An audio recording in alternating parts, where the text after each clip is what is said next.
Today marks exactly 1 year since a tornado ripped through Kokomo, destroying homes and damaging businesses throughout that city. Kokomo is still recovering now from that storm. Thankfully, no one reported any injuries. 24-hour News 8's Tim McNicholas is back from Kokomo now.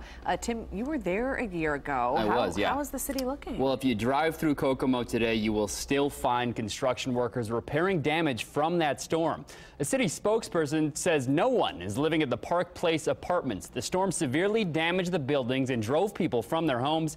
You might also remember the story of George Penna. The tornado flattened his Imperial Drive home. Today you'll find a new house in its place right across the street from the Starbucks that wound up going viral.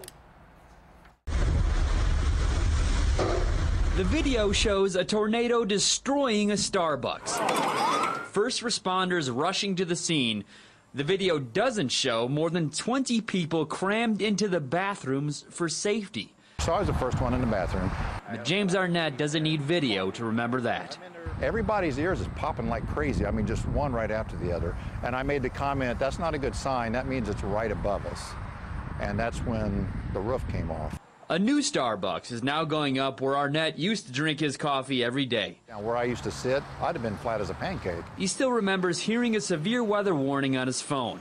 Arnett says he tried to leave, but a Starbucks shift manager quickly and calmly told everyone to huddle in the bathrooms.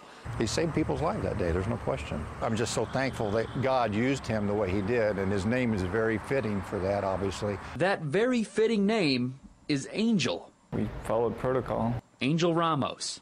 It was definitely a team effort, and the amount of support that I got throughout the following days and weeks, and I mean, it was nothing I ever expected.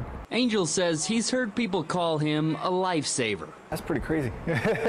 But you won't catch him bragging about August 24th, 2016. I'm just glad the architects did their job well. Yeah, absolutely. A humble guy, that's for sure. That storm sent thousands of people into action. Volunteers from all over the state drove to Kokomo to help the city clean up.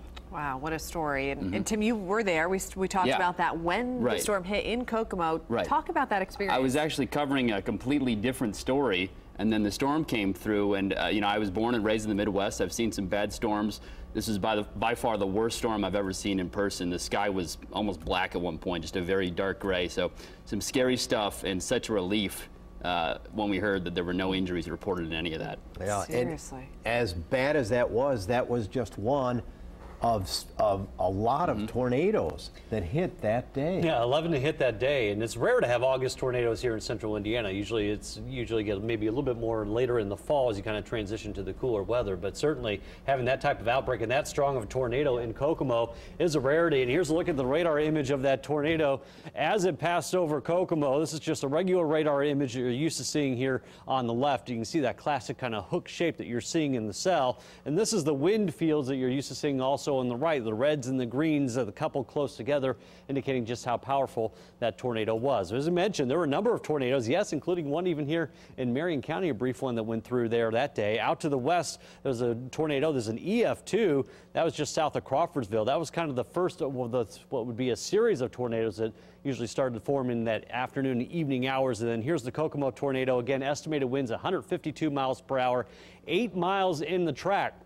There weren't any injuries in Kokomo itself. That storm, as it had that 8-mile path, did have 20 injuries with that one there. And then a couple other tornadoes, another one in northern part of Howard County. Then here's the one that was in the eastern part of Marion County. That was just a weak EF0 tornado that was on the ground briefly. So very active weather day there. And then there's a path of that tornado in the northern part of Howard County. That was just south of Galveston there. That had winds of about 100 miles per hour. So multiple tornadoes that moved through that part of the state. Now, as far as the stats from that storm, 11 tornadoes that hit here in Indiana, 22 total tornadoes when you count Ohio and Indiana. The first August EF3 tornado that we've seen in Indiana since 1980. So rare to have that type of tornado activity, certainly in the month of August. Now,